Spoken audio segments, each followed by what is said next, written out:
Hello বন্ধুরা, তোমরা তো সবাই জানো যে জুডিওতে এখন সেল চলছে। আর এই সেল কে মিস করতে চায় বলো? তাই জন্য আমি আর মিটি সানডেতে চলে গেছিলাম জুডিওতে। গিয়ে দেখি বেশিরভাগ মানুষই সব মনে জুডিওতে চলে এসেছে, কি ভিড় ছিল।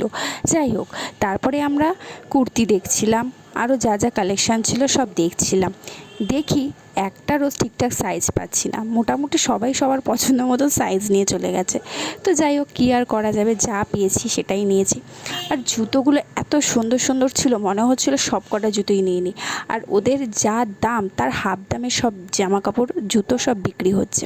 তো যাই হোক, তারপরে আমরা একটুখানি সেলফি তুলছিলাম। সেলফি তুলে নেওয়ার পরে তারপর যখন বিল করতে গেলাম, বিলিং কাউন্টারে গিয়ে দেখি পুরো পুজোর প্যান্ডেলের মতো লাইন লেগে গেছে। তো কী আর করা যাবে, সেই প্যান্ডেলের মতো লাইনে দাঁড়িয়ে আমরা বিল করলাম। বিল করার পরে তারপরে আমরা বাড়ি চলে আসলাম। ভিডিওটা ভালো লাগলে অবশ্যই কিন্তু সাবস্ক্রাইব করো।